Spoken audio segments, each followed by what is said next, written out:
Thank you, and welcome to this session, panel 5 on Islamic law in the literature of decline and Islamic law and the literature of decline.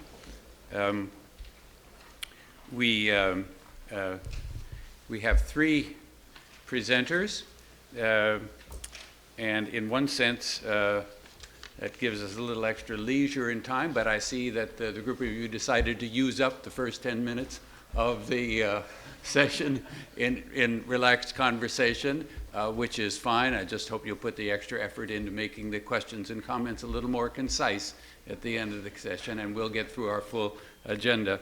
So we'll go in the order in which the panelists are listed, and so it's my pleasure to pass the microphone to my colleague next to me, Engin, Akarli.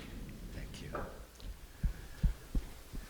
I'll go right into the talk to save some time so everybody knows how much we appreciate Cengiz and his colleagues for organizing this conference. And I feel also proud to be in the company of distinguished yeah, a little closer. Keep it closer. Distinguished colleagues here on the same panel.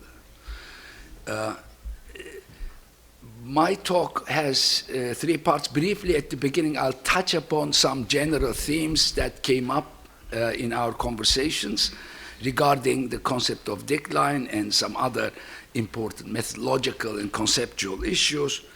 And then I will give you an idea about my own research, which focuses on law. And finally,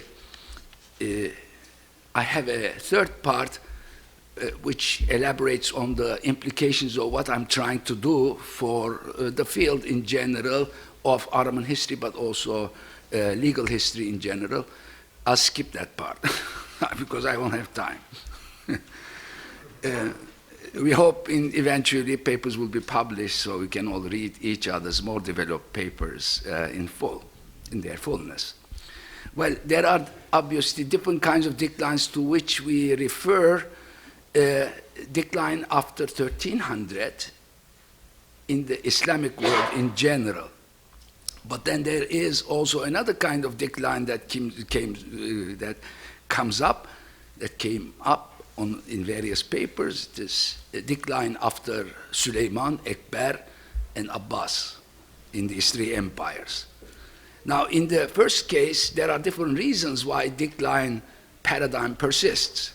One of them is really concepts of history as a discipline that developed in Europe. Really, history mattered most insofar as it has contributions to or relevance for the history of Northwest European history for a long while. So, yes, Muslims' main function was to pass on classical Greek literature from which European civilization derives its origins. So maintenance of this link between ancient Greece and new revitalized Europe was the function of Muslims. Once they fulfilled their Muslims, halas, that was the end of the matter. But there is another, of course, dynamic here that maintains the decline discourse alive, that's Arab nationalism. And third, there are certain types of modern movements that emphasize return to a state of an imagined, a supposed state of pure Islam, which is very early centuries of Islam. The Wahhabi movement is one of them, but it certainly is not the only one of such movements.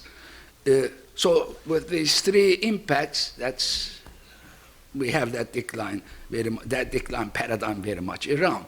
The other paradigm is more related to the concept of nation state and more of the late 19th century development, just as the discipline of history is a late 19th century development, and served the creation of a sense of nationality. And so we see, again here, a convergence between European Western centers of historical knowledge production, as well as nationalist historians in countries that followed these three empires, serving to maintain this paradigm.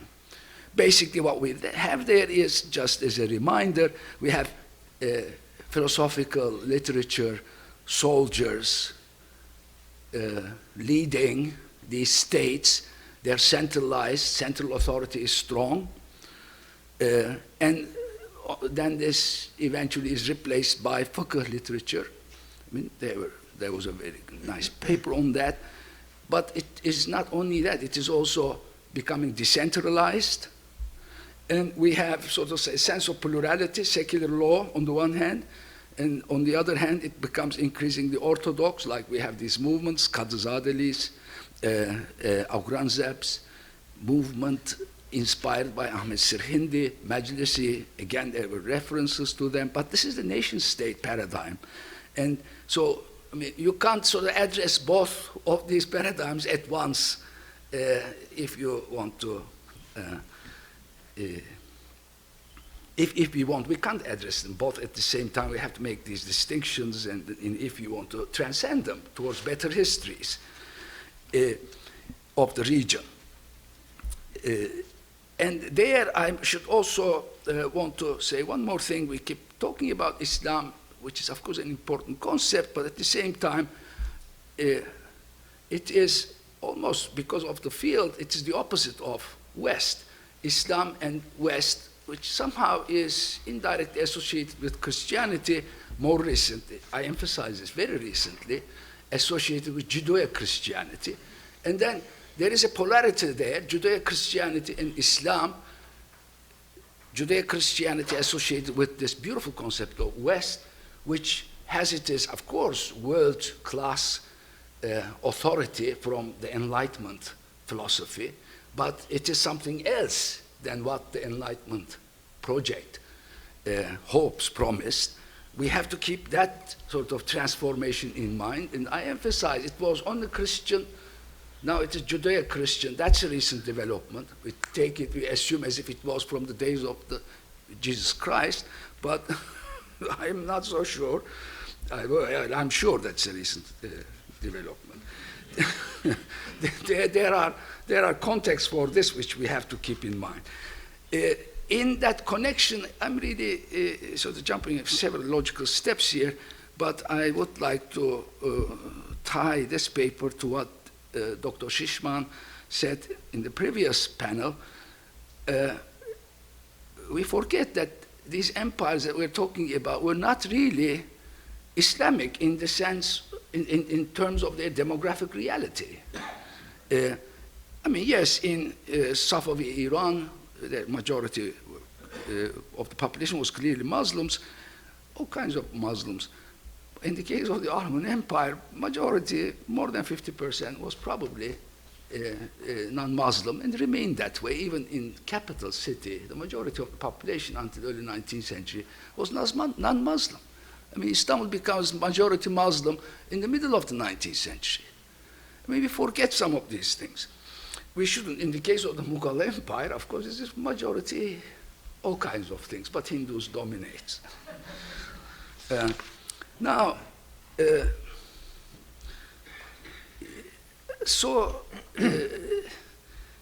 we have to keep that dimension, and in that regard, when we talk about Islamic law, of course, immediately people assume that, well, it is a law for Muslims, and therefore it cannot be for non-Muslims. I mean, one of the, well, I better stick to my text, otherwise I will never finish. But non-Muslim subjects of the Ottoman Empire then emerge as oppressed minorities who lacked a history of their own until the 19th century, when they began to overthrow the Islamic Turkish yoke. This becomes, of course, a standard narrative out there. I have to say this much too. There is this Orientalist, of course, discourse. There were reference to Patricia Crone. I have myself and others refer to Bernard Lewis, but there are still others. Perhaps the most sort of clear expression of that mentality is this: that if Islam changes, it's no longer Islam. Everything else can change, but if Islam changes, then it's no longer Islam. And this is, of course, famously stated by Cromer, Lord Cromer, who was governing Egypt at the end of the 19th century and early 20th century. Reformed Islam is no longer Islam. Faddalo. So, I mean, let me remind certain characteristics of the Ottoman state. The Ottoman state emerged in a culturally heterogeneous frontier zone between the Seljuk and Byzantine territories in northwestern Anatolia around 1300. It was one of the smallest of the many principalities vying for dominance in the region upon the collapse of the Seljuks and the weakening of the Byzantine state. Yet it was the Ottomans who prevailed to build an enduring empire that spanned southeastern Europe, Western Asia, and North Africa. This was a gradual development. Again, often there was this famous movie, Süleyman, magnificent, everybody uses this education purpose, they still do, I think, use it. In the first 2 minutes of that movie, Turks come from Central Asia on their horses, and 2 minutes Istanbul with all glittering gold and etc. falls to this Turks conquering the city. Turks entered Anatolia in 1071. Ottoman Empire was established in 1300. It's about 800, 900 miles between Malazgirt, Eastern Anatolia, and Istanbul. It took them 380 years. I mean, you have to wonder, if we are historians, we have to wonder what happened in 308 years. But okay, even in the case of the Ottoman Empire, it's 1300, 1453, 150 years. I mean, lots of things happened in this area, lots of mixing happened. This was a gradual development that enabled the Ottomans to form adaptable institutions and sustainable networks. They crossed the Dardanelles in the 1330s and slowly expanded their control in both the Balkans and Anatolia. Only in 1453 did they finally capture Istanbul and inherit from the Byzantine emperors the glory and advantages of having a major world metropolis as their capital city, as well as their patronage of the ecumenical Church of Constantinople. The conquest of the major cities of the Arab Middle East in the 16th century brought the Ottomans the added prestige of the custodianship of the sacred pilgrimage sites of all three Abrahamic religions, in addition to gaining access to the manuscript collections of Islamic scholarship. The empire did not begin to, it is really nonsense to say after Suleiman the empire declined. The empire did not begin to contract territorially in an irretrievable sense until the last quarter of the 18th century. 1774 is the date. And even then, it maintained its cultural pluralism well into the 19th century. So this brief outline points to chronological span, the geographical breadth, and the social and cultural complexity of Ottoman history. We have to keep them in mind, these features in mind, even when we focus on a specific aspect of human life or a specific part of the empire in a specific era. How can we meet this challenge unless we work with sufficiently sophisticated conceptual tools and models of analysis that can accommodate the complexity we are dealing with? What kind of conceptual tools and analytical models would be appropriate? The last question would largely depend on aspects of Ottoman history that we consider important. But how do we decide what is important and what is less important or insignificant? Well, I focus on law. Why do I focus on law? Okay. And what is law? Why law? Why the Ottoman law? Let me just offer you a few ideas.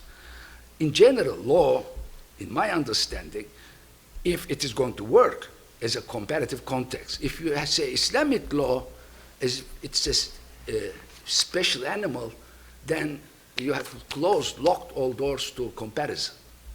You have to state that in such a way that it will be possible to compare the experience there with other similar experiences. And then you have to define law accordingly. Law offers a window on the complex relationships that make your society.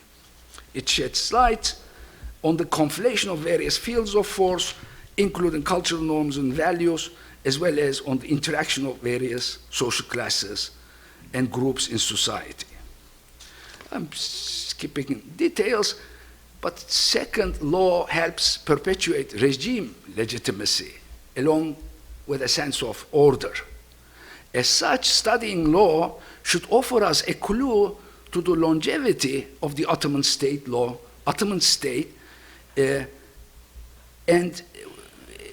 it should oblige us to make law as a part of the broad picture of Ottoman history that we try to understand and explain.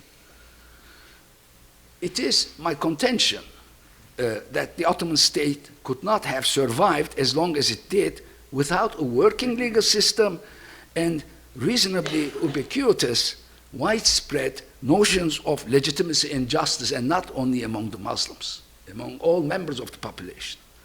How did law work for the people living under Ottoman sovereignty? How did it help generate a sense of order, continuity, and legitimacy to the extent it did? Where did it fail to work, or where did it prove ineffective? These are some of the basic questions I ask and try to answer in my research. Fortunately, I'm not alone. There's a growing, Professor Hanna leads the way in that regard, but there is also a growing contingent of younger scholars who are doing really wonderful scholars. Again, here I have to repeat that the Ottomans adopted Islamic legal traditions, there is no doubting of that, and built a legal system after that model from the very beginning. However, unlike many scholars, whether in the West or in the East, we should not presume a priori that the Ottoman legal system was meant for Muslims alone because of its Islamic origins and nature. As recent empirical evidence indicates, the Ottoman courts were open to all subjects of the state on all legal matters, and the only legal avenue in certain legal matters. I mean, this is where Majid Gökberk really goes off the trail. He says, oh, they were coming to the courts, therefore they didn't have legal autonomy. I mean, I'm tempted now to go on and criticize Majid Gökberk and this whole millet and how it worked, etc., but I better go on. Okay. Islamic law, it should be clear, did not preclude this arrangement that laws, the Qadi courts, and then, of course, beyond them, the Divan, were the ultimate appeal places. But in certain matters, they had their autonomy. And in certain issues, whether they had even areas where they had autonomy, they could still come to the courts. The courts could not say, you're a Christian, go to your court. They were state courts. They had to hear. They had to hear. Okay, but they didn't say, this is the only place where you have to come in those matters, like family, marriage, divorce, etc.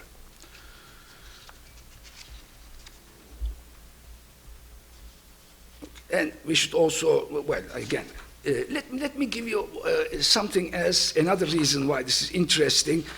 That's regarding the sources of legal history. If bringing new information about the past to light and to interpret it sensibly, of course, is indeed a fundamental goal of the craft of history as we claim, then we should need no other reason whatsoever than the richness of the primary sources of Ottoman legal history to focus on Ottoman legal history. Sources of Ottoman legal history are so rich and yet thinly mined that it is incumbent upon historians who have the training to make sense of this material to bring it to the attention of others. Let me give you a brief list of types of sources on which Ottoman legal historians can rely, must rely. Records of the so-called Sharia courts. This is when Sharia courts were the backbone of the Ottoman judicial system. These records included not only summaries of adjudicated cases, but also registered agreements, as well as imperial instructions and orders. Often you will see scholars looking at the settled cases without looking at the registered agreements in the courts. But the registered agreements are, in a sense, to preclude dispute in the future. So that notary public function of the courts is tremendously important. There is a huge amount of nearly entirely untapped information there in the notary public registers of the Sharia courts. Then there is the judicial files of the imperial court, Divan-ı Humayun. The council functioned as a high court of sorts among its other charges. The files here, what I have in mind, are related to cases heard by the two chief judges who were regular members of the council or other senior judges authorized by the council. We have these files. And they are much better than the Sharia court files because they're detailed, because all the history of the case then is presented to you in one file. You refer to muhimme decisions which are not detailed, the incoming, outgoing material, but really if you take the number, go deeper in the archives, then there would come this file where is the correspondence which then leads to the decision, the muhimme decision, which is then as a summary put in the muhimme courts. But the process, legal process, I mean, this whole process tells us what really, where you should be able to one day, inshallah, find that full correspondence. They are very rich sources. There are also other, of course, legally relevant decisions of the government. Adaletnames are famous, but also, of course, all imperial ethics, decrees, regulations, and laws are in this category. Collections of advisory legal opinions, fatawa, and individual fatwas also dating from the Ottoman period. Materials related to legal training should also be important. Legal training of judges and jurists primarily, but also many bureaucrats had legal training so that they could function as bureaucrats.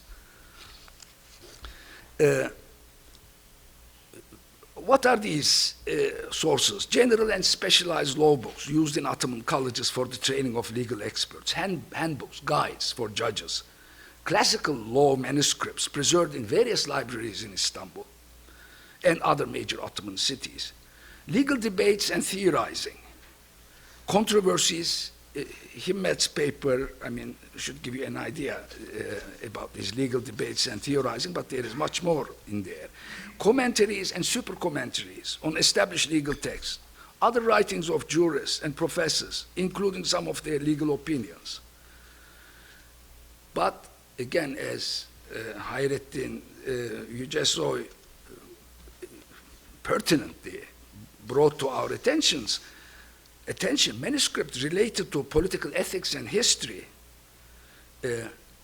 are also relevant sources because some of them include specific information on laws and regulations and how they relate to the fiqh Sharia tradition. Let me tell you that there is some similar literature in this regard written in different languages spoken in the Ottoman Empire, like in Greek, okay? Along these similar lines. So, and also Arabic, but written by Christian Arabs. Information on judicial affairs of various religious communities is also important. The Greek Orthodox Church establishment has its sources. We know it now. We didn't look at them at all because, you see, the basic presumption is Muslims and Christians never mix. They never mix. okay, or Jews for that matter. We don't mix. They're all universes to themselves. We should wonder where this impression comes from, which is historically, of course, not viable, not sustainable. Rabbi's role. But here you have to also pay attention to, the groups Shishman referred to in the previous talk, but also Alevis and Druze and a number of other sort of Muslim, unorthodox Muslim communities. Customs of other small and not small communities, that's customary law, is also part of this picture. Since I wrote in detail on that, I'll skip.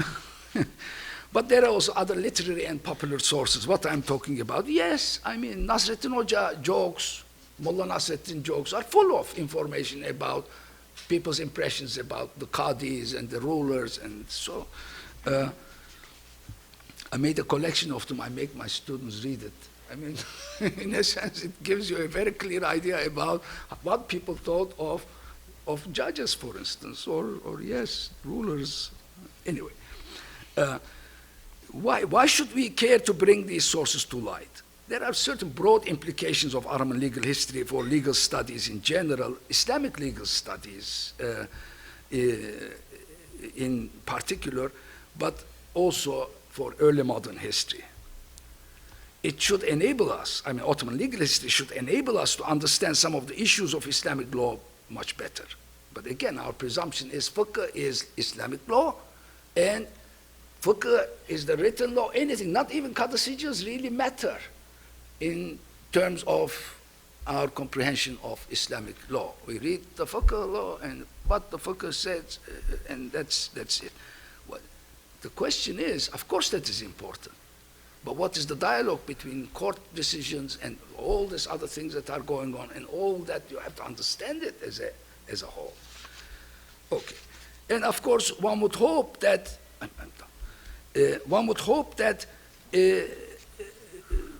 there should be some relevance of all this rich material about legal history in general. It is happening to some extent, but still there is this total incomprehension of how in the world, modern minds, how in the world religion inspired by God, I mean a legal system that is inspired by God and makes so much reference to God can have anything to do with our modern era. Of course, in the assumption here that modern Western law had never, ever had anything to do with God or religion, and it has always been secular from time immemorial. I mean, indeed, it's written like this. But I come from Rhode Island, I teach there, I live there. The Constitution of Rhode Island, the earlier versions, has Article 1 and a quotation from the Bible, Article 2, quotation from Bible, Article 3, quotation from Bible. But no. It is these Muslims, I mean, they are the ones who... So, I mean, obviously this critical reading of history and these sources would have some relevance for the present too, but I will cut it short there, and thank you. Thank you very much. Thank you very much. I'm not going to thank Professor Aydin again, but I do really feel grateful for this, but to cut things short, I will go straight to the subject and start with the question of the concept of decline in relation to Islamic law. Now, of course, the field of the study of Islamic law falls very well into the paradigm of decline if we look at it in terms of the development of Islamic law, which took place in the early Abbasid period, the 800s, 900s, until it was elaborated into schools of law or mazahib. And the traditional view was, it's perhaps not so much anymore, but the traditional view was that following these 2-3 centuries in which jurisprudence was developed in terms of its principles and in terms of its schools of law. Subsequently, the door of elaboration was closed, or as we say in Arabic, the door of ijtihad was closed, and subsequently Islamic law stopped developing. In other words, it became an unchanging body of laws, which of course has as a consequence, well, societies change and laws don't, so that is in itself a problem. So this has been the traditional view for quite a few decades, is in that Islamic law does not change, and so it creates a number of problems, a number of questions. So if it's not changing, how can you apply it, etc., etc. So what I want to do in the next few minutes is, first of all, to see what are the areas in which this particular paradigm has been attacked and challenged successfully, and what are the areas in which there is still room for development, and perhaps the areas in which it has still persisted and is still with us today. I should start by mentioning the work of Wael Halla. I'm sure anybody who does legal history is aware of his extensive and very important work, because he has challenged the basic premise that Islamic law stopped developing after the schools of law were elaborated in the 9th, 10th century. So his work is extensive, he is very prolific, and I think that view is very difficult to say that it now stands. So it is now sort of accepted that no, Islamic law has developed, and the work he has done, I mean, Halla covers the following 3 or 4 centuries to prove his point, I think, quite eloquently and quite successfully. And I'm not going to talk about the development of jurisprudence as such. I would prefer to talk about what I know better. I'm a historian, I do not just study jurisprudence as such. I have studied those sources that Professor Akarli was mentioning, and I think they have, like he said, a lot to offer. So sometime in the 1970s, historians started to use court records. Now, for anybody who has worked on court records, anybody who works on Ottoman history probably has, these records exist in most cities of the Ottoman Empire, except perhaps in North Africa. They have been, for some reason, destroyed. I mean, they don't exist anymore. But in Egypt, Syria, Anatolia, where else? The Balkans, maybe even Greece, yes, in Greece. So in Cyprus, many parts, most parts of the Ottoman Empire, Yugoslavia, of course, have records. So we're talking about a very extensive area which does have these court records, and we're talking about a very long period. Of course, different regions have them for different periods. In Cairo, we have almost consistent records year by year. Of course, missing a few years from 1520-ish to the middle of the 19th century. For certain parts outside Cairo, they are less extensive. In Upper Egypt, they're much thinner, and just a few registers here and there until the 19th century. So unequal in the way they have been maintained. So, as far as historians are concerned, of course, as you all know, these have been a basic source on the social, economic, cultural history. They've given us information on property, on pious foundations, on artisans, on guilds. I won't go into that, but this has been a major source for writing of Ottoman history. But for gender, for marriage, the work is very extensive that has come out from these sources. But what is of concern here today is in what way these sources have or can be used to write legal history. This is, of course, another issue. It's not the source, it's not the material in the court records as such, as it is in what way can we as historians understand how not how the legal system only developed, because that's also important, but how jurisprudence developed. I think that too, there is something to say, or how, perhaps more accurately, how jurisprudence was applied. So again, what is the relationship between books of jurisprudence or fiqh and the decisions of a qadi, who, of course, as you know, when a qadi was appointed in a court, he had to apply the rules of his own school, his own madhab. That was part of the condition. So if he was appointed as Hanafi, that's the law he would apply, in theory. In practice, how did it work is another story. It's never quite so clear-cut as the rules say. So to go back to this question of what we can learn, what has this meant? This use of court records in order to illuminate legal history. Well, for one thing, it has meant that historians have entered the field of legal history, and this was not the case before. People who work in jurisprudence have, I'm sure there are exceptions, very little interest in history. So jurisprudence is not seen as something that develops chronologically. They use a completely different methodology. Historians do not ask the same questions as do legal historians. They look at the source in a different way, they ask different questions, and they have a different methodology in approaching this material. For historians, one important question was, or is, the relationship between the law and its implementation.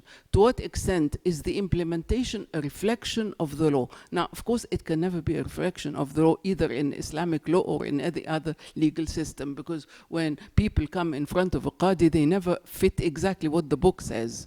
So there has to be a leeway, there has to be room for interpretation, there has to be room for the use of common sense,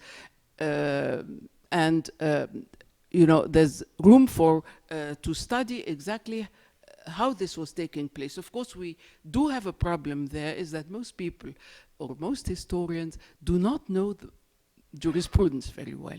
This is an enormous field. You need to spend years and years and years, because the volume of work is so enormous. It's really a lifetime of work, which we do not, it's a skill we do not have. And so one problem is this lack of communication between legal scholars and historians who try to understand legal history. It is really a problem, I think. One point that has, let me see where I am now. Okay, one of the points where there has been, that can help us to explain this difference between legal history and history, or social history, or history of fiqh versus history, legal history, is the problem of context. If you study jurisprudence, the context of the work that was written is not very important. So if a scholar was born in Turkestan, or he was born in Mamluk Cairo, I think for a person, a jurist, a person who studies jurisprudence, it will not make a big difference. Now, that does not apply to historians. And therefore, if we apply this to the cases we see in court records, what do we get? We find cases in which there are very big differences in the way the case is conducted. And I have compared cases of very similar cases between one city and another, and found that it is very easy to see how context plays a role. And I will, how much time do I have? Because I can either give an example or not give it. You've used 10 minutes. So okay. I will give you an example to show you what I mean. In 18th century Cairo, there is something which we see very often, but I will cite you one single example, in which a father marries his daughter off. He engages her to a person, and then he disengages her and engages her, or he gives her hand to a second person. She disapproves. She goes to a mufti, and the mufti says, if she is an adult, she must give her consent. So she wins her case. She can marry the man of her choice. at exactly the same decade, so this is about 1780, in Upper Egypt, which is a very traditional society, which was not very cosmopolitan, and where it was also a society in Isna, is Upper Egypt, really south, where Arab tribes were very strong, so it was a very hierarchical society. Marriage contract, I found in that period, had one element which is vital and which was never omitted in marriage contracts in Cairo, was omitted in the marriage contracts in Upper Egypt, and that was the indication that the bride was an adult or was a minor. If she's an adult, she has to give her consent. If she is a minor, she does not have to give her consent. Her father marries her off. So to cut things short, the marriage contract of Upper Egypt simply mentioned nothing. She's not a minor, she's not an adult, and the marriage takes place in what in Arabic we call Wilayat al-Igbar. How do you translate this? By order of the father. By the order of the father, by the wish of the father. This is quite normal. This is acceptable for Islamic law. Islamic law requires consent from an adult, but does not require consent from a minor. So what do we do with this Qadi? We say he did not apply Islamic law, that he broke a very important rule, which is an adult must give her consent. How do we interpret this? Or that Islamic law is not applicable in certain regions as it is in other regions, or is it context that decides? I think this opens up a lot of questions which interest the historian, which perhaps was not so interesting as far as legal theory is concerned. We can say this is urf, but I mean it's urf or tradition or usage or custom, but it is urf that is in direct contradiction with what all the schools of law require, which is consent of an adult bride. So this is the kind of issue where you see, I mean, that it struck, I was interested in this case, it struck me as being one of those regional differences, the difference between someone in Cairo and someone in a faraway place in Upper Egypt where traditions are really a bit different. So if we were to suppose, okay, we're talking about three empires which are very big and have enormous territory, we should try to imagine what kind of differences would emerge were this to be studied in some detail, to compare one to the other. And that would also bring up the issue of what is local and what is universal. Islamic law is universal for legal theorists. For jurists, Islamic law is universal. But here we see something very local, but for historians very important. So this is the kind of issue that can require more elaboration and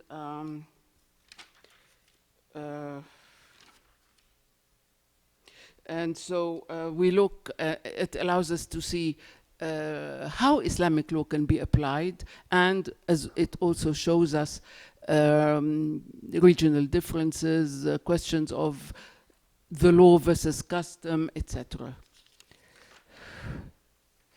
However, I mean, I could go on with many kinds of examples of this kind, but I will finish with one big problem as far as the paradigm of decline goes, because this is the main theme we're talking about.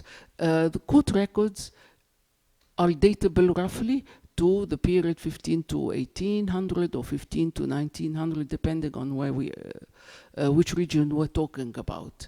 Now, if we go to the writings on jurisprudence, the writings of fiqh, the writings of religious scholars, the writings of religious scholars who were writing between 15 and 1800, and here I'm talking specifically about Egypt because I think in Turkey things are maybe slightly different. But in Egypt, we know from various sources, we know because we have enormous collections in the National Library, we know from references in Gabalti and other sources, the volume of work written on Islamic jurisprudence was enormous.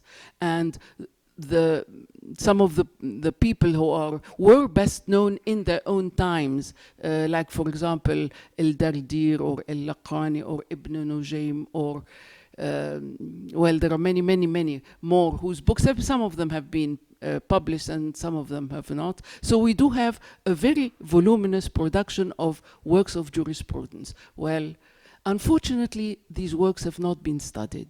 Nobody looks at them. Nobody knows what's in them. We don't know how they fit into, I mean, if we go back to what Wa'il Halla was writing, Wa'il Halla did not cover anything of so late. His interest, his concerns stopped much earlier. So these books are still considered as useless. They repeat what we know. There's nothing new in them. They are saying in more words what has already been before 100 times.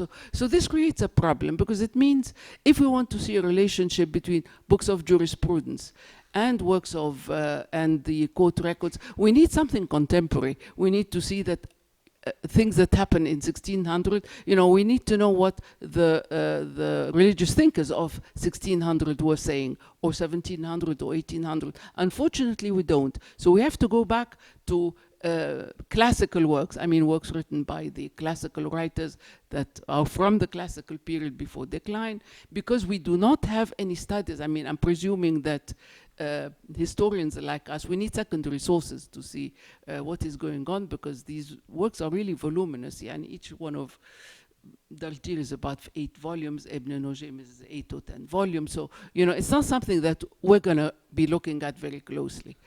And so in conclusion, the issue is that even though we have overcome the concept of decline in many ways, in some ways we have not.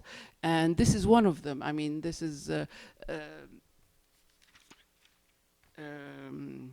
decline is still part of the picture insofar as how these works written or that are contemporary to the court records are viewed, because therefore the concept is very unequal. At some level we have overcome the concept of decline. In some other levels it is still very much with us. Thank you very much. Very simple. I'm delighted to be here this afternoon to take part in this very well-conceived and very excellently delivered undertaking. Empires does, or possibly do, seem to be the thing these days. Indeed, the term empire can be said to be making something of a comeback in our field with reference to the Ottomans and the Safavids and the Mughals. We have Stephen Dale's book, we have Douglas's book. In scholarly projects in both Europe and the United States, Peter Sluglet has got a project coming on at CUP. Edinburgh University Press is doing an Edinburgh History of the Islamic Empires. And in Leiden, there is a project called Eurasian Empires, and I have a colleague at the University of Edinburgh who's doing the Umayyad Empire, so a lot of empires around. This forum, I think, is the more interesting because it aims to engage with and also bring the public along with these kinds of discussions, as witness the Charlottesville workshops that are coming along, and also the other deliverables that are envisioned as part of the program statement.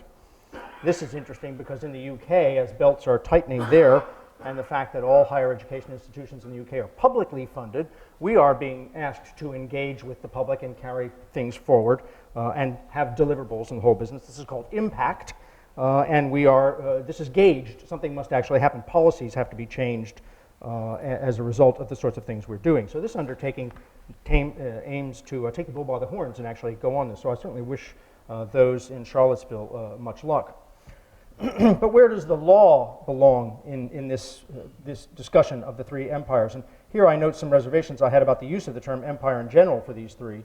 And in the paper I started to write for the forum, which started off by querying the applicability of the term with reference to the Safavids. But surely the law is both something that is abstract and esoteric as well as objective.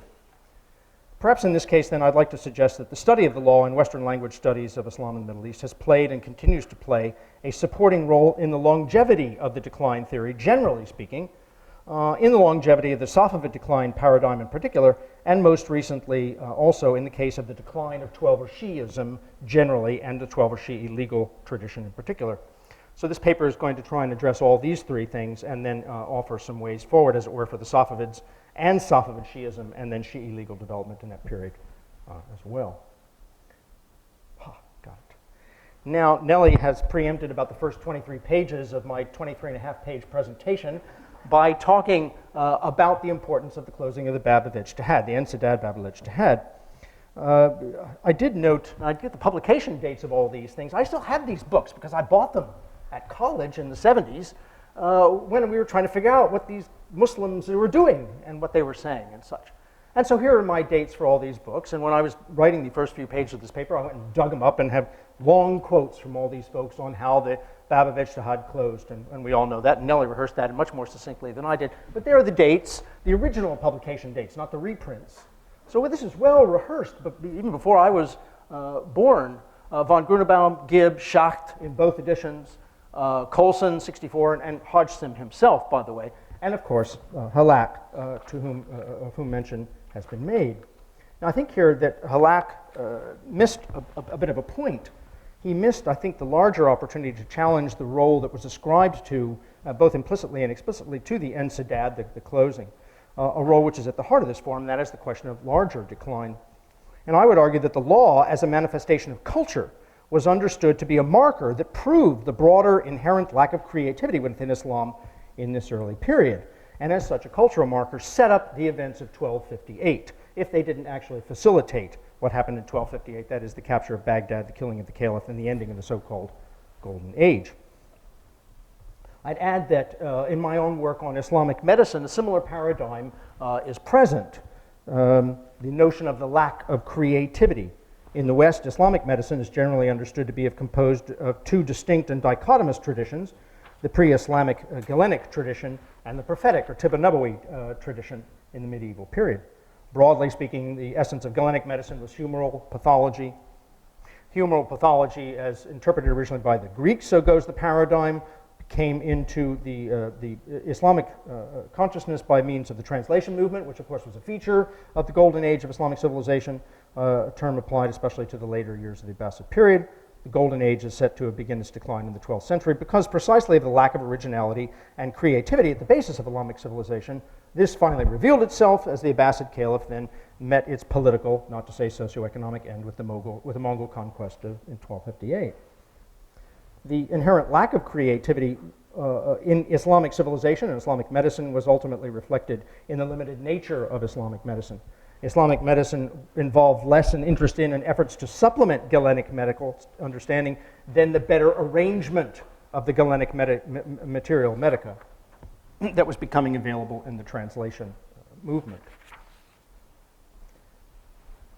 The two struggled, but the inherent lack of creativity then contributed to the inability of the Abbasid Empire to withstand both cultural challenges, but also, I would argue, socio-economic and military and political challenges, such that in 1258 the caliphate fell, at which point the prophetic medical tradition reasserted itself. The prophetic medical tradition is widely derided by such figures as E.G. Brown, by Burgle, and others as being quackery piously disguised. So I guess what I'm trying to say, that the point here is, by reference to both the legal and the medical realms of human activity in this period, they are linked. They are the cultural dimension of the socioeconomic and political decline of 1258.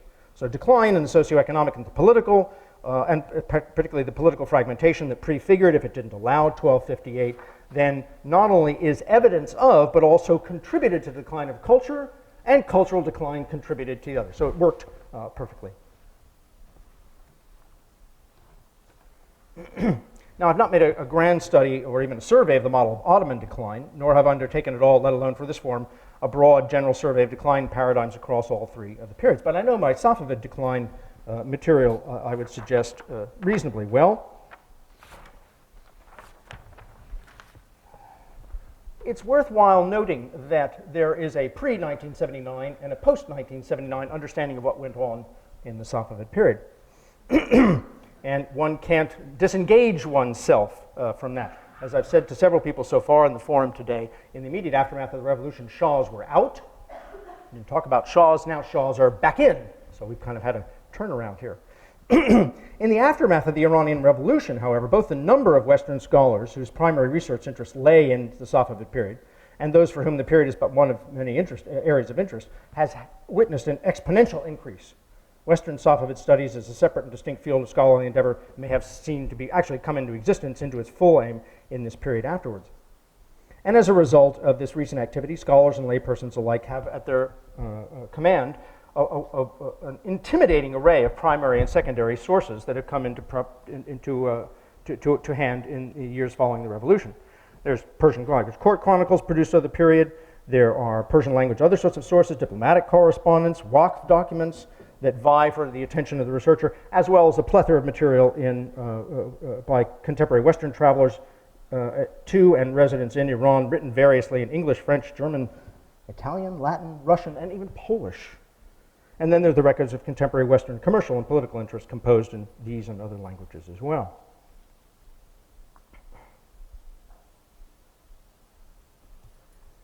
As for the Safavid religious figures, however, especially those who are composing some of their work in a popular nature, some of that material is in Persian, but most Shi'i clerics of the day, in either of the two Safavid century, whether resident in Iran or abroad, composed their scholarly material in Arabic. And the contemporary biographical dictionaries of the period's clerics, nearly all of which are available now in published form, were produced in both languages, though, again, mainly in Arabic. Now, there's some Turkish material as well, and sadly I'm unable to access that, but it is nevertheless also there for our ability, but Persian ability alone is not sufficient to be able to deal with this kind of material. It's good, but it's not sufficient.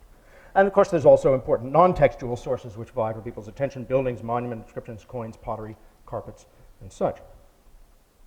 But despite the recent enormous growth in both scholars and sources, and efforts to encourage discussions between scholars of the field's various subdisciplines, Safavid studies remains pretty much in the same rut that it remained prior to 1979.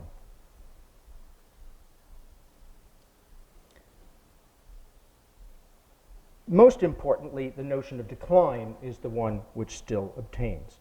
And most importantly, it is the 17th century notion of decline which is the most important.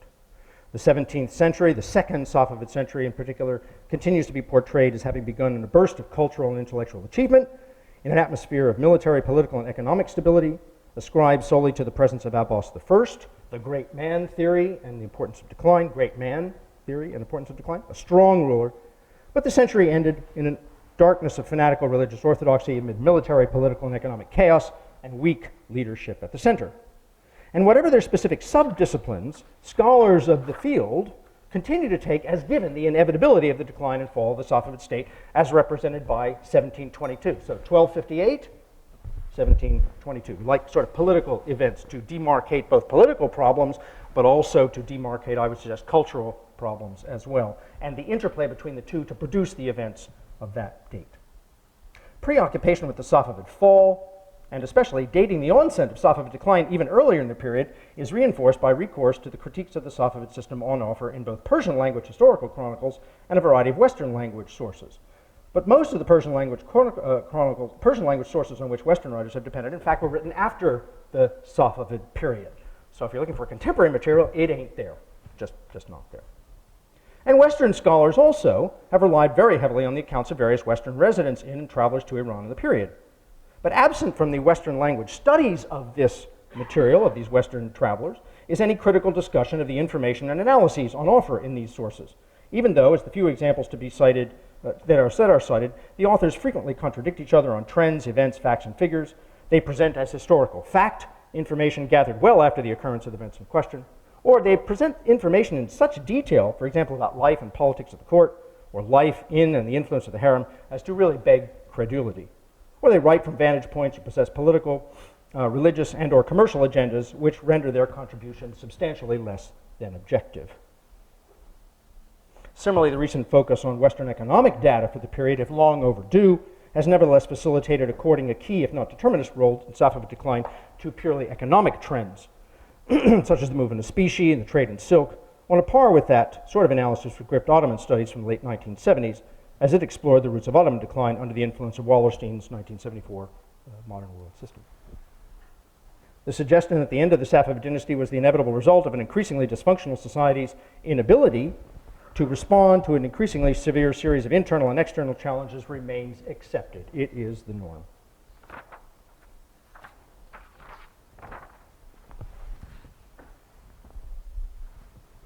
As with the decline paradigm which leads us to 1258, so in the Safavid variant of that decline, which also ends in a date, 1722, the law and legists, legal scholars, also figure very prominently in the discussion. And As for the 1258 paradigm, if we can call it that, so for the 1722 paradigm, the course of the law and the activities of its practitioners both mark and contributed to that decline. And chief among these is Bakr el-Majlisi, who already has been mentioned at least once, if not twice. And Majlisi has his own paradigm. So I guess he's arrived, he's got his paradigm. Indeed, aside from perhaps a few modern figures in the history of Twelver Shi'ism, and Iranian Shi'ism in particular, there has been no other figure in Twelver Shi'i history who's been the object of such continued vilification in the Western sources as Majlisi. And I have a bunch of quotes here, starting with E.G. Brown in 1924, who declared Majlisi to be one of the greatest and most powerful and fanatical mujtahids of the Safavid period. Lawrence Lockhart, 1958, Majlisi is an extremely bigoted mujtahid, violently opposed to the Sunnis, disliked the Sufis, owing to their, quote, pantheism, but also because so many eminent Sufis had been Sunnis. Lockhart, however, did not merely cite, footnote Brown, but he also added some of his own bits, 3 important features. First, having noticed his antipathy for the Sufis, Lockhart, citing but a single Persian language essay of al-Majlisi's in the Brown collection at Pembroke College, Cambridge, stated that al-Majlisi also fiercely denounced Aristotelian and Platonist philosophers as being followers of the infidel Greek. Lockhart also stated that Majlisi's influence over Shah Sultan Hussein was substantial and was demonstrated by the latter's appointment of himself as Mullah Bashi, head of the mullahs, which in fact he was not. Finally, although Lockhart acknowledged we have no definite proof, I love it, it goes on, he concluded nevertheless it is highly probable, quote unquote, that it was this fanatical leader who was responsible for the increase in persecution of Jews and Armenians that marked the latter half of the second Safavid century. And elsewhere, Lockhart associated Majlisi with the persecution of Zoroastrians as well. Now, more recent scholars haven't been very much kinder. There's a quote from Sayyid Hossein Nasr in 1966, Roger Savory's volume on the Safavids in 1980. Homa Katuzian suggested that in 1981 that Majlisi made up all the texts. And in 1984, Sayyid Arjaman put Majlisi at the head of a triumphant hierarchy which assumed control of society and the state in the late 17th century, suppressed all intellectual activity and minority religious tendencies. In 1985, Momen called Majlisi one of the most powerful and influential Shi'i ulama of all time. And noted, quote, his suppression of Sufism and philosophy, the propagation of dogmatic, legalistic form of Twelver Shi'ism, and the suppression of Sunnism and other religious groups. So Majlisi has his paradigm, the Safavids have their paradigm, but it's with Nasr's, the reference to Nasr, that there's yet another paradigm at work here, and that is the paradigm about the nature of Shi'ism. Now, as a Western discipline, Twelver Shi'i studies has really only appeared on the scene, say, 1968, the famous Strasbourg colloquium on Twelver Shi'ism, the papers for which were published in Paris in 1970. And from its inception in the 1960s till 79, the field of Shi'i studies presupposed the division of Twelver Shi'i history into 2 periods. The first was the period from the 9th century to the 16th, when the faith was the minority one within a Sunni-dominated political structure. Scholars of this period of Shi'i history were interested in a variety of issues in doctrine and practice, especially including the compatibility of Sufism and Shi'ism. But all this material, all this period was researched via meticulous attention to the key Arabic language texts. These were the classicists, the people whom we call the Orientalists. Second period of the faith's history, 1501, when the newly arrived Safavid dynasty declared Twelver Shi'ism to be the official faith of the realm. As such, then, as I suggested, the relevant source materials included, yes, the religious text, still written in Arabic, but also the plethora of other kinds of sources that were available prior to 1979 and have just exploded post-1979. So the religious text written by Twelver scholars over these last couple of centuries now competes for discussion of the Safavid period with a variety of other, I would argue, more easily accessible material.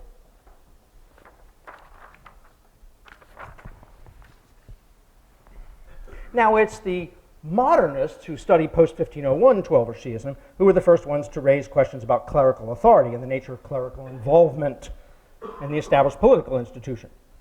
But to cut a long story short, they didn't usually read the Arabic material on this. They usually read some of the Persian material and other kinds of sources. Prior to 79, of course, both the classicists and modernists assumed that all this Islam stuff was going to go away. Modernization, theory, secularization, bang, no problem. So 1979, oops, it was kind of a, oops, missed the boat here. And you would have thought this would have been the occasion for a paradigm shift. Yes. Set up the question, the answer is no. There is no real paradigm shift. Indeed, things have hardened in the study of Twelver Shi'ism since that period. And it takes off from the Nasr and Korban notion of the Isfahan school and the notion that they made that really genuine Shi'ism was really more akin to Sufism than anything else. Now, this was a footnote, a byproduct of some discussions by Nasr and Korban, but post-1979, this became doctrine, or say dogma, actually, within the study of Shi'ism. And in this vein, one can include, again, Arjuman's enormously influential 1984, The Shadow of God and the Hidden Imam. Nice variant approach in which, again, Majlisi had already put Arjuman had already put Majlisi at the head of this triumphant hierarchy, which assumed control of society and single-handedly was responsible for 1722. But he also there took over the paradigm suggested by Korban and Nasr and their interest in the compatibilities between Shi'ism and Sufism to argue that real Shi'ism, genuine Shi'ism, is characterized, quote, by a pious antipathy to political power. And he cited Korban and Nasr. Thus, he could extrapolate from the past to the present to argue that the Ayatollah Khomeini had utilized earlier Mahdiistic tendencies within Shi'i Islam to promote a distinctly this-worldly political agenda. 8 years later, Amir Mu'azzez understood genuine Shi'ism again as inherently otherworldly, argued that really early Imamism was an esoteric doctrine, but argued also that from the establishment of the faith in Safavid Iran could be dated the rise of the doctors of the law and their self-promotion as the imams represented the community. Jurisprudence became the dominant discipline of study, and political ambition and power, both defined by the imams as being destroyers of the true faith, were from then on presented as guarantees of the just application of Shi'i law. Quote, the jurist theologian took the place of the imam with the intent, quote, to drag imamism into the political arena, apply it on the collective level, and crystallize it as an ideology, end quote. I don't have time to really argue the merits of the case, but what is the implication here? The implication is that when religion gets out of the box, 1722 or things like it result. So back in the late Safavid period, so I would argue the not so covert agenda of writing on Twelver Shi'ism today. In effect, we are writing the past and the present as the same narrative. Religion in Iran has gotten out of the box and disaster is already all around us. Now the Safavid decline paradigm, to go back to this bit right here, has become ubiquitous. So ubiquitous that secondary sources are wont to cite it without any references to any further scholarship. I have some old examples. Cleveland is one, 1994, History of the Modern Middle East. Lewis's, what can one say, 1995, the Middle East, Years of History from the Rise of Christianity to the Present. I'm not an Ottomanist, but it's my understanding they've long abandoned this decline stuff, yet we in Safavid studies are rushing eagerly forward and embracing it as a long-lost something. At a conference on empires, it's also fair to ask if law and Safavid decline, let alone the law cum decline paradigm, occupy a place within the narrative on Safavid empires, to date mainly offered by other sorts of people, including Marshall Hodgson. And if one turns to volume 3, the Safavids are the first one that Hodgson deals with. Quite interestingly, I don't quite understand that. I tried starting dates, that doesn't work. I tried ending dates, that doesn't work. Nevertheless, Safavids come first.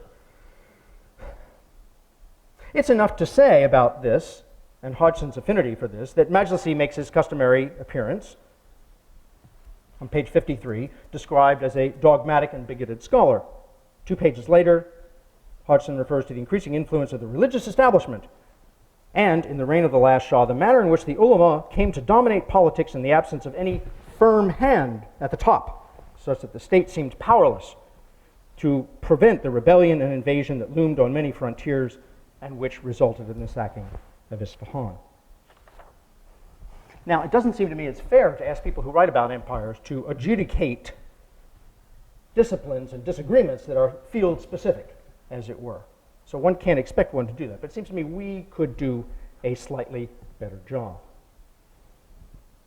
What's a way forward here? Well, as this is a law panel in relation to Shi'i law both generally and in this period in particular, we can start by reminding ourselves of the argument. The argument is that is being made here and that forms the dominant paradigm is that genuine Shi'ism is esoteric, and it follows, therefore, that debates over law and jurisprudence themselves really should have very little practical or societal impact.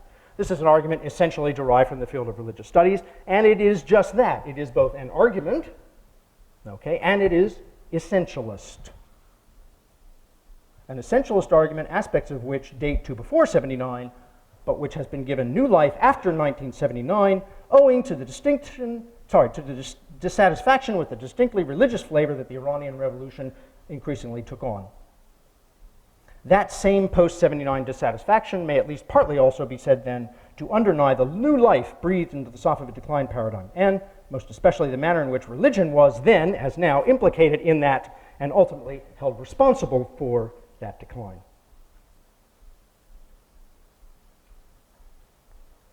How does one begin to deconstruct that? And not only deconstruct, because Peter Grant, about whom Nelly and I were talking, always said it's dead easy to deconstruct. The thing is to put something more interesting back in its place, and that's what Peter always said. The one was easy, said his PhD students, dead easy, we can do that. The trick is to put something better in its place.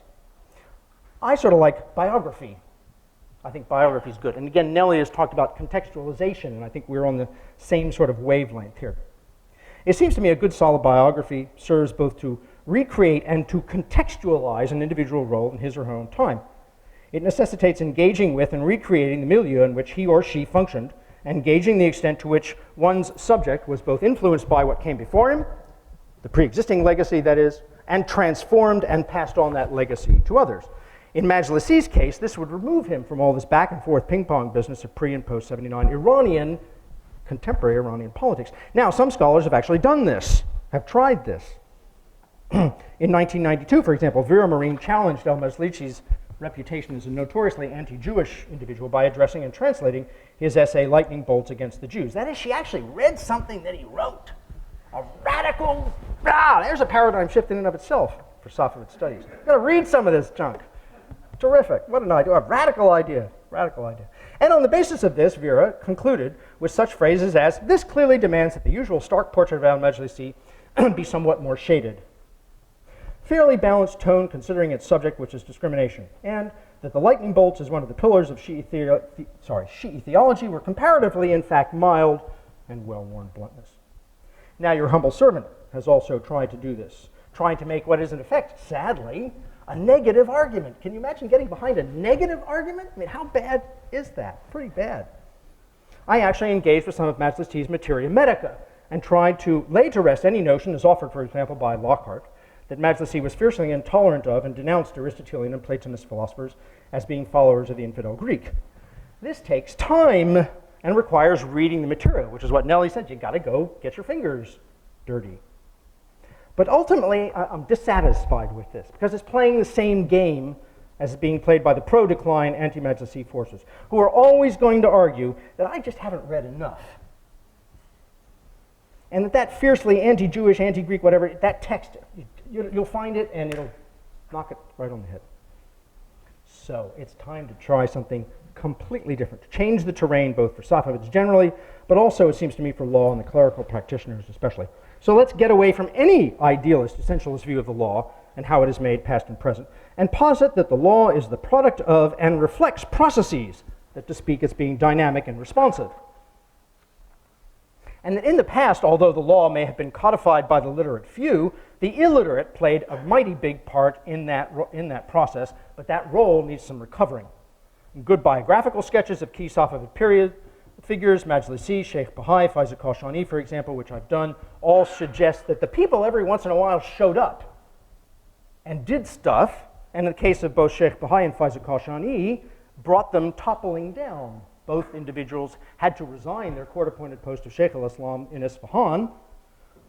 Sheikh Bahai, appointed by the absolutist, all-powerful Abbas I, who did not lift a single finger to put his guy back in the post. Abbas II appointed Faiza Kashani to do the same thing. The people rose up. Faiza Kashani writes about it. You read the stuff and you write about it. And again, the Shah did nothing. He didn't line anybody up. Okay, every 10th person, whatever it was, every 5th person kind of took it. And so we need a methodology, it seems to me, an approach that values trying to recover that popular discourse and privileges its recovery. And I have fastened on something that I call the history from below approach, or more recently, subaltern studies. Now, history from below has been around since Christopher Hill. Subaltern studies, more recent, but in our field, subaltern studies tends to be applied mostly to modern stuff. okay, mostly to modern stuff, and certainly not to religious material, okay? And sometimes it's in Iran, there's very good subaltern studies in Egypt, for example, and other sorts of things, but it doesn't go back to the pre-modern, pre-literate stage. Now, what's interesting about Hill and Morton and Keith Thomas, who writes on magic, and Aylmer, who died in 2009, of course, Hill is no longer with us as well, is that they privileged examining religious material in order to recover evidence of dissent and disagreement. Now, sometimes you can find this material directly in the case of the English Revolution. Sometimes you can find it indirectly. And that was a bit of a hassle. Hill and co. had to go out on a limb to make these kinds of arguments. But it does suggest, the work of Hill and E.P. Thompson, making the British working class, and others in this tradition, suggest the potential for identifying and analyzing corresponding religious material, legal material, by recourse to pre-modern Islamic discourses of dissent as a means to recover voices of Islam's non-elites with equal success and impact. Now, for the Safavid period, some of this has been done. Catherine, for example, with her dissertation from Princeton, did this with respect to the anti-Sufi discourse, and I worked on it a little bit later. I also worked on the Sulis and Akhbaris and such, all dry legal stuff, all of which has great potential and, in my opinion, reveals evidence of conflict and dissent and disagreement, vitality. It's not boring. It's interesting. But we should not shy away from this kind of thing. And from 1970s on, actually, many of the big ideas that grabbed us actually came from outside our own field. So to recover the voices of the majority, in conclusion, is going to require a lot of work, imaginative uses of existing sources and discovery. It's going to require us to step back and admit our own predisposition for adhering to what is comfortable and conventional, rejecting decline wherever it rears its ugly head for what it is. It is boring. It's boring. It's about the worst thing you can say about some intellectual activity, as we've seen it all before. You can get a better read of it by looking at the old stuff. I tell my postgraduates to identify the conventional and head 180 degrees in the opposite direction. You're bound to be better, to offer something more interesting than what's already going before. Create something new and original rather than rehearse what we already believe to be the case. The truth is out there, to coin a phrase. And it's really much more interesting than what we have at our disposal today. Thank you very much. Thank you very much. Well, we have a half hour, so ready to accept questions. Please identify yourself. Jim. Because we need to summarize, tomorrow when we meet in Charlottesville, we need to summarize some of these things, because in the workshop group, we actually want to think about what kind of stories what kind of slogans, what kind of themes we should create for practitioners to get a better understanding of this complexity, because when I was listening to you, I realized that things got worse than Max Weber. None of you mentioned about this Qadi justice, the arbitrary justice of the Islamic law. Now, 100 years past Max Weber, it's not even arbitrary, it's actually worse. It's dogmatic or oppressive. It's banned in America. I mean, suddenly it became part of the American politics that everybody has to know about Islamic law. So I want to get a better sense from you what kind of themes that we should talk tomorrow, next day, because of this campaign now in America to ban Islamic law and Sharia. And then one theme that comes up is that, of course, not arbitrary, but it's oppressive.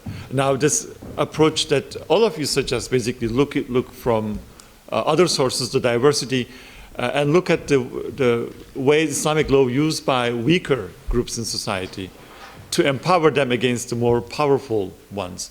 Within that paradigm of Islamic law of Sharia being used to oppress rights or gain rights, what kind of examples or themes that should we talk about? And if you want, before the real questions that I want to ask, this diluted question. I think it first requires you teaching Americans about how American law is done.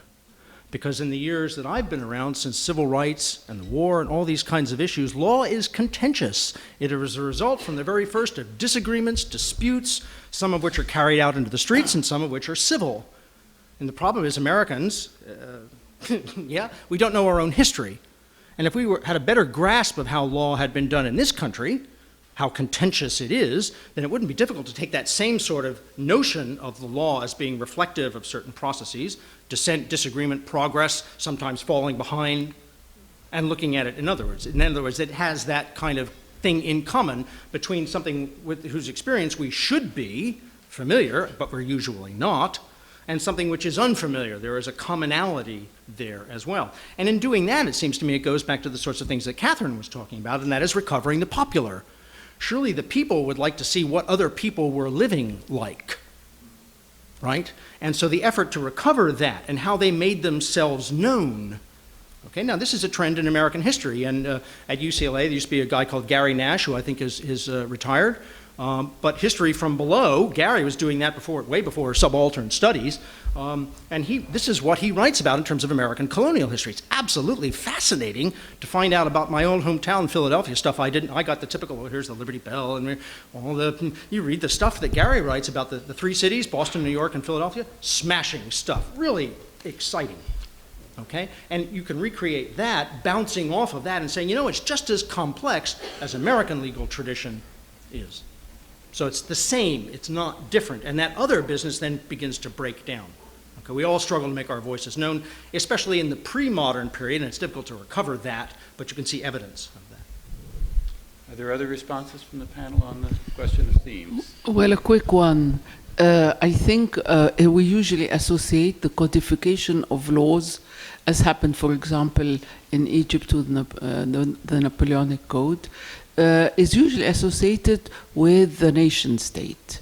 And if you look at any country in Europe, before the emergence of the nation state and the codification of national laws, the law in France, for example, was very diverse from place to place.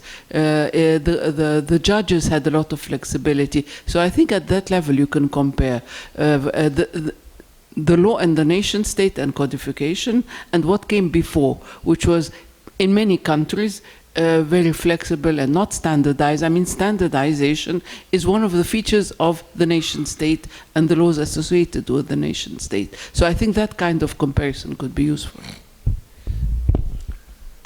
The question, I mean, there is no simple way, and we are not in the position to sort of answer the question like a sort of pill to swallow for everybody to solve these problems.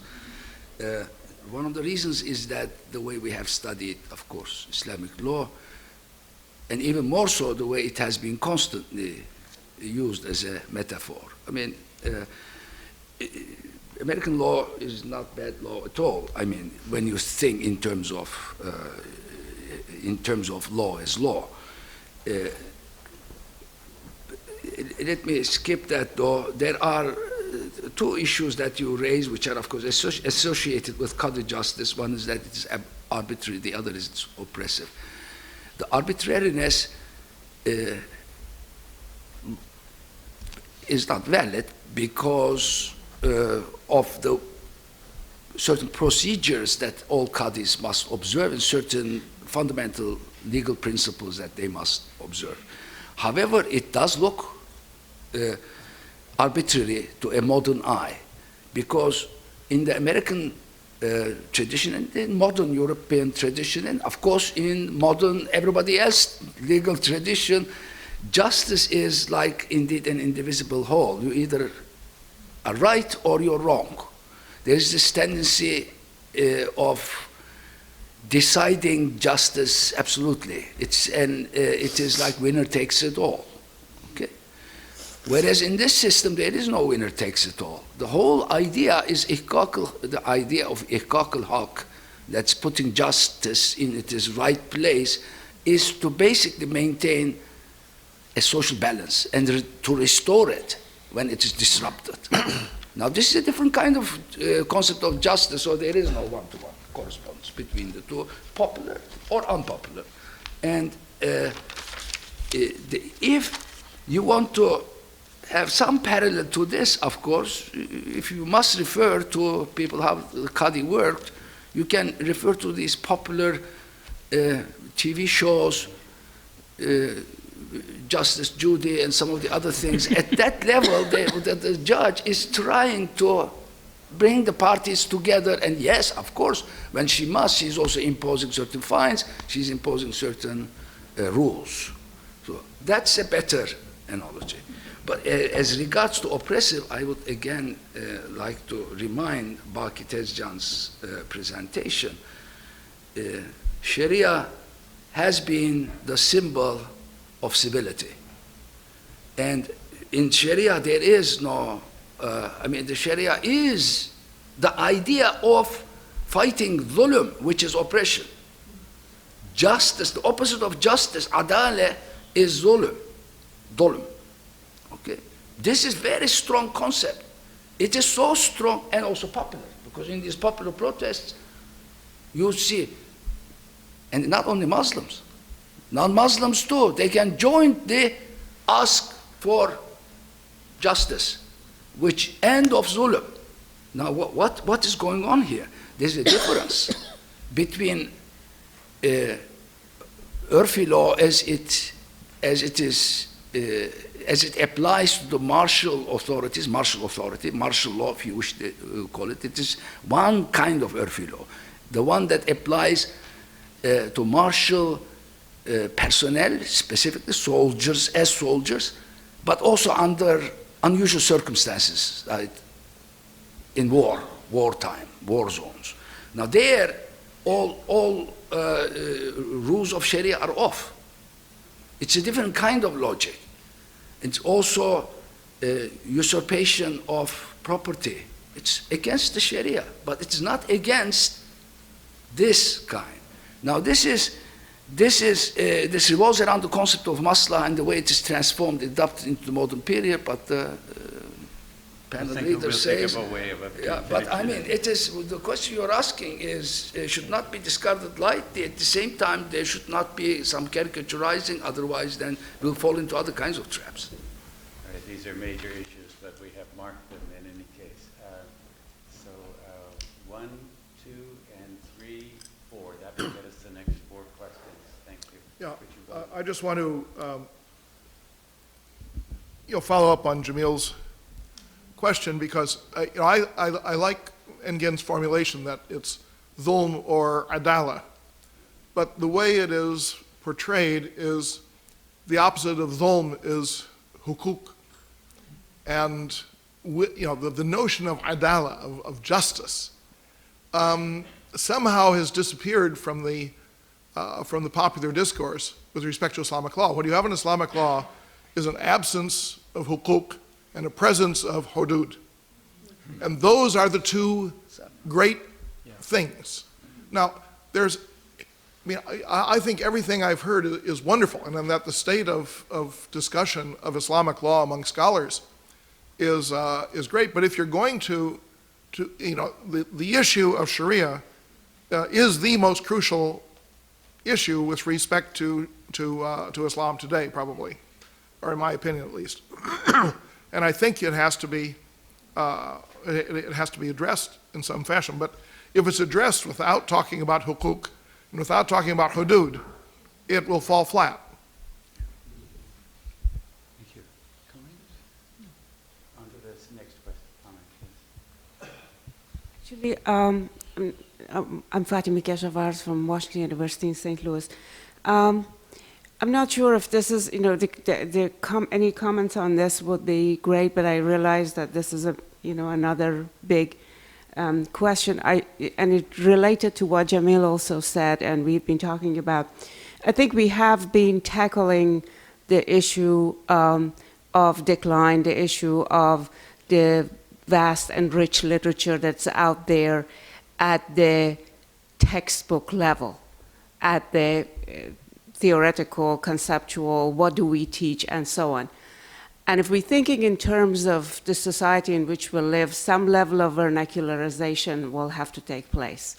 And it seems to me that literature, which could be the great tool for that, is not, we're not talking about that, and I realize that could be another big thing. But it seems to me that literature from this vast and rich world we are talking about has to be somehow grafted on our voices and brought into the conversation that excuse me, that we are holding with our environment here so that some level of communication could take place. Thank you. Yeah, Terry Burke, University of California, Santa Cruz. I have maybe 3 quick remarks. One of them is just to piggyback on something that Engin was saying and is implicit in what Andrew was saying as well, which is that if you think about it in a larger context, there's sort of the 2 major families of legal sort of systems that students of law are taught in this country. There's continental law, which is case law, and then there's the Anglo-Saxon law, I'm sorry, which is, I said the opposite of what I meant. So continental law, which is one part fits the whole thing, there it is, you're gone, right? Whereas the case law is something that makes all kinds of fine discriminations, that's flexible, and so on. Islamic law is really a species of case law. It's very akin to the Anglo-Saxon tradition, right? So that would be one way to turn the tables and say, actually, if you don't understand the Sharia, maybe the second point I wanted to make is to launch a little polemic about how the Wahhabi tradition has usurped the place in people's imaginations of what Sharia might be, and that there's a struggle within the lens of Islam, but also a discursive struggle going on in our own country about what the authentic legal tradition might be, and is Wahhabi tradition authentic or not? Who gets to say, right? That might be an interesting question. And then I had a third point which has eluded me. I'd go off of that, Terry. I'd say anything that helps people understand how their own processes work. Okay, that's a very important thing, because they're prepared for that.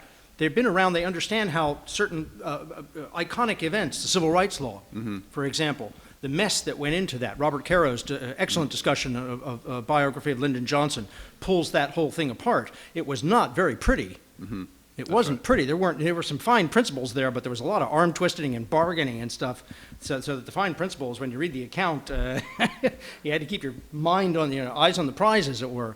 And that's how these kinds of things happen. It's very complex, but Americans don't understand this process themselves.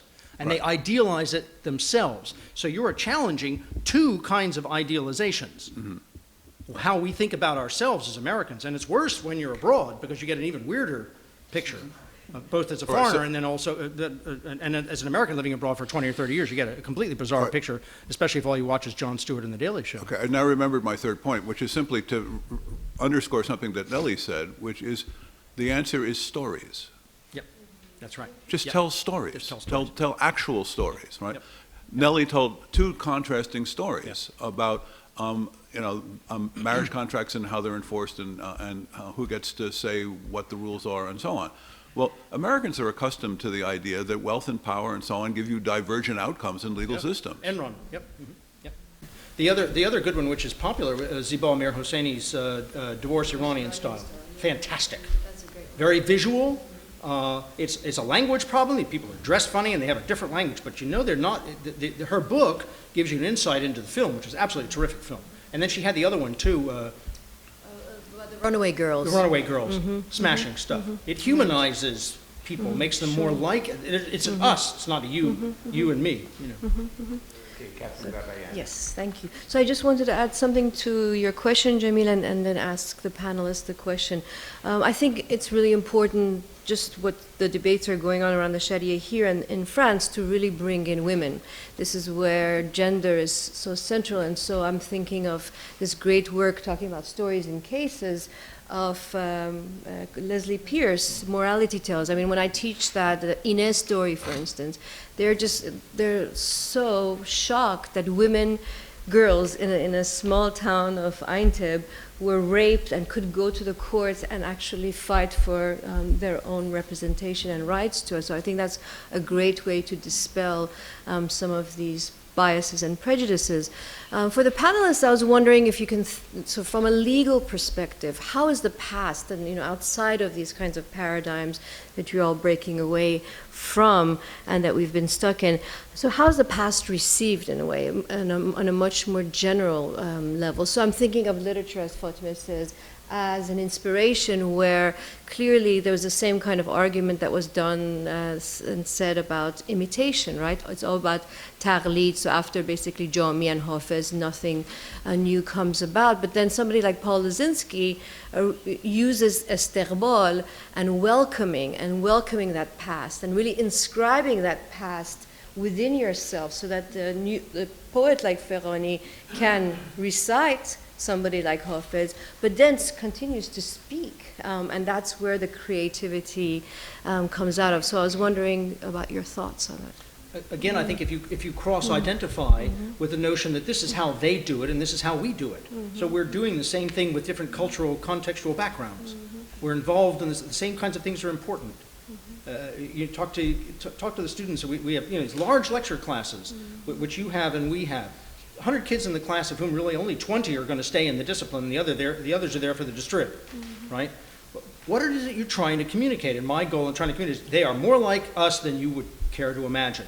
In the morning, they got to get up and take the kids to school. That's it. We all face that kind of a battle. Now, there's different language, different cultural markers, but there is a sameness. But then you have the legacy, as it were, and how do people mediate through that legacy? And that's that legacy is what separates us, but the humanness is essentially the same. So it's exactly the same. Indeed, I mean, restoration of the humanity of the people who are not like us is the main challenge in many ways. That it boils down to that. So I fully agree in that. But I would, again, I mean, there are two, perhaps practical issues, but those practical issues cannot be solved unless we head-on deal with the deeper academic, even philosophical issues. In that case, the transformation of the Sharia from what it was to what it became is an important theme. I mean, indeed, this is evoked both by Richard's and Terry's interventions. And it's also evident, that's what I was going to say at one point, I mean, there are certain transformations of concepts. You can clearly identify from the, say, even the 18th century, early 19th century into, say, the 20th century. And there is, I don't know any serious student of Islamic legal sources in the early modern period or before the modern period who is not surprised how different it was from its representations today by Islamists or by certain Islamic people who claim to be claim monopoly over Islam's interpretation. Yes, Wahhabis is one of them. That transformation is an issue that we need to handle. And the basic difference is perhaps the role of the state. I mean, you have to remember that there is sort of a universal law to which you referred, which doesn't recognize, in principle, in practice it does, but in principle it doesn't recognize state boundaries. It is beyond any sultan, any state. It is that universal thing out there which gives, in fact, its legitimacy. And there is all kinds of institutions that reinforce this.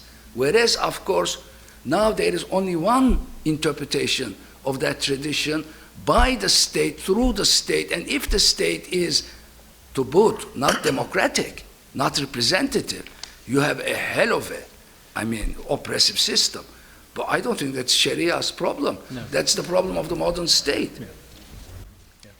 All right, so we have, I'll identify 3 more patient questioners. We have 10 minutes, so Giancarlo, gentleman right here, and right here is next, and after that it'll be 40 minutes.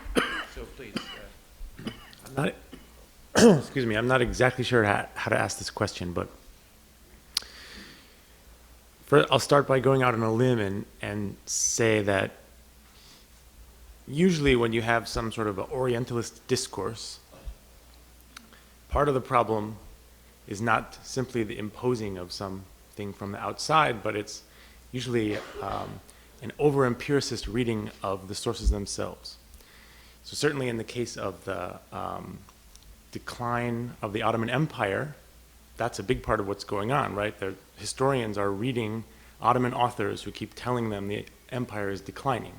And so one of the first steps of overcoming The problem is to recognize that this is coming from the sources and then to try to contextualize that discourse and then historicize it.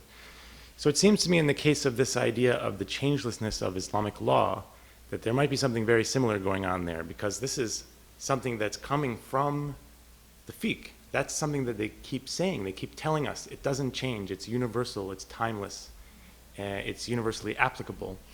So is there any ways that you can think of to contextualize that, to try to understand why there's so much emphasis, even when it's not empirically true that things are not changing?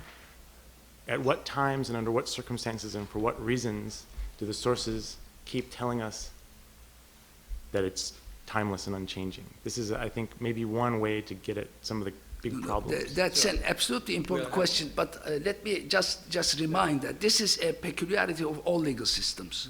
They make universal assumptions. At the same time, they know that they must implement them. So it is, in that sense, we are not in a unique position, though still your question is important for other reasons that we better discuss, I mean, in a longer session.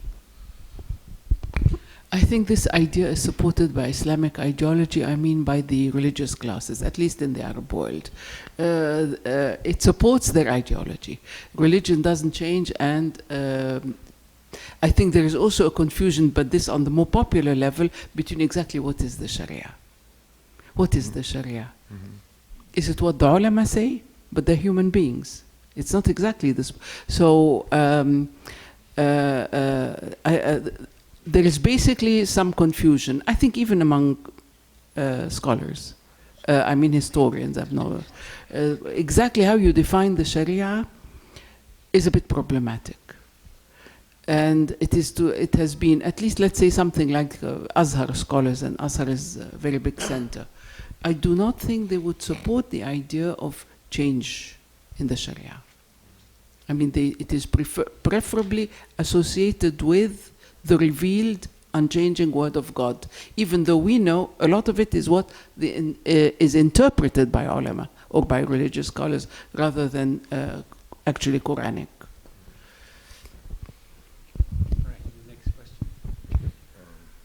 Nihad Awad with the Council on American Islamic Relations. On the same breath, the lack of definition of what Sharia means and the lack of transforming intellectual knowledge into public knowledge, which was mentioned yesterday, make it difficult for us to even to deal with the impact of this hysteria that's being created, and Jamil just mentioned it. In the United States now, there are attempts to introduce legislation to ban Sharia or Islamic law, using Sharia as a hot button, exploiting the lack of knowledge and understanding of what Sharia stands. So, and Dr. Newman's idea is, and this is what we have done, we've put a legal challenge for a legislation that was introduced and won in Oklahoma, where 70% of the voters voted in favor of changing the constitution of the state of Oklahoma to ban Sharia. We put a legal challenge, we won, only on the basis of the principles of American Constitution, that the government cannot interpret religion, there is separation between church and state, but unfortunately, the new version of these bills are harder. They want to learn from their experience of failing in Oklahoma. They introduced another one in Tennessee. Now there's one in Florida. And here where I'm asking a question for all the participants, mainly the panelists. Is there time where we can discuss best ways to counter this? Because we can win legally, but we will lose with the public because there is no knowledge. And the knowledge that you have needs to be translated into public knowledge. And I'd like to work with you to help you compress your 500 knowledge into 5-second soundbite when you go. So I'd like to work with you because we're planning to do some sessions in Washington about what does Sharia mean. I don't say oversimplify, but explain to people what Sharia stands for. Thank you. All right, one more question. In fact, it was almost answered. Please go ahead. Sorry.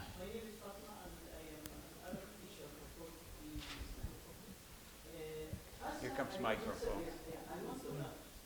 I want to mention about the Azhar. Azhar in the old time is different than the Azhar now, you know.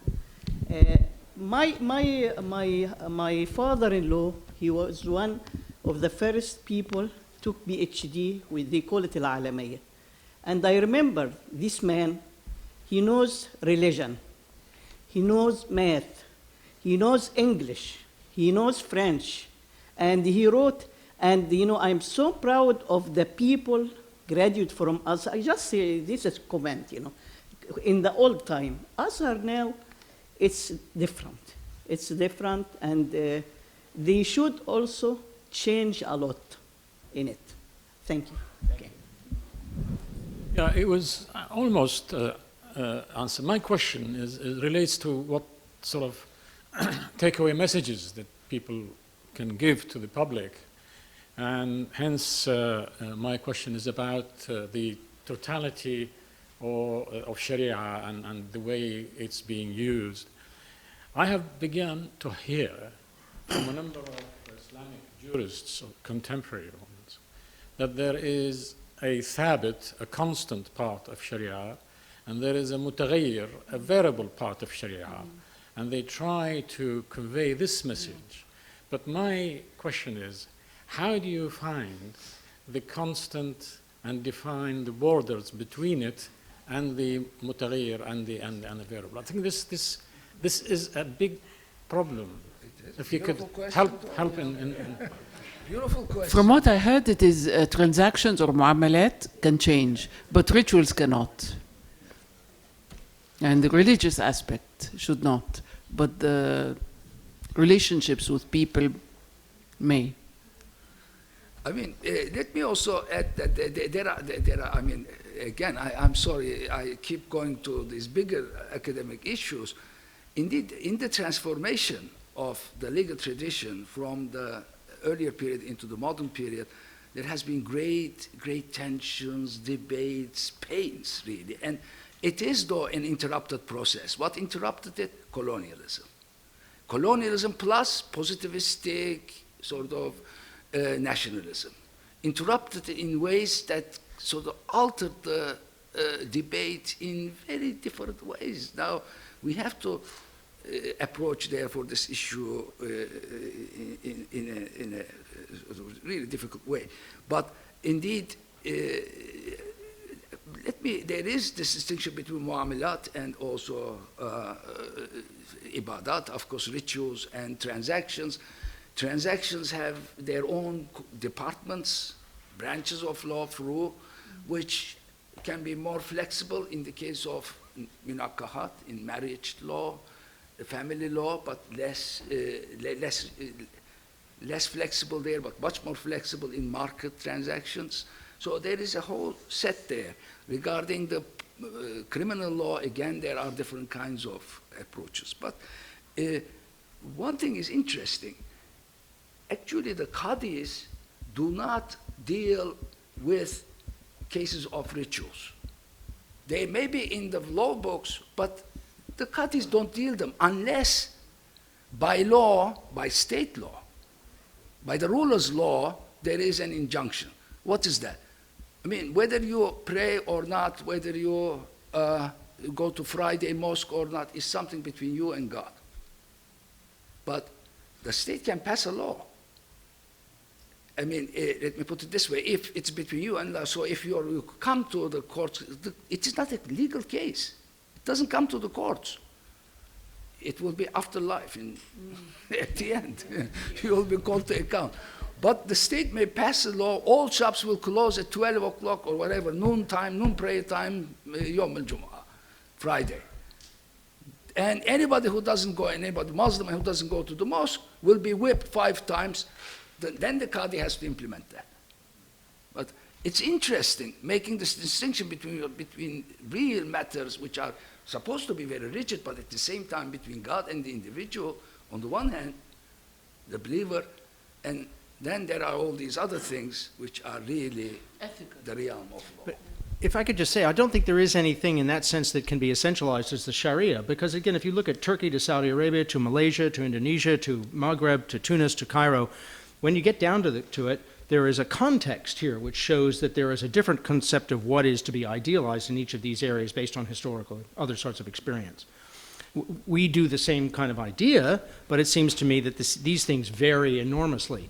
In terms of ritual, for example, because I'm interested in Shiism, if you look at the performances of Muharram, of Ashura ceremonies right across the world, in some respects, they're radically different. If you look at Pakistan or Hyderabad in India, and I teach a course in Shiism at Edinburgh, and we've just looked at a few of these.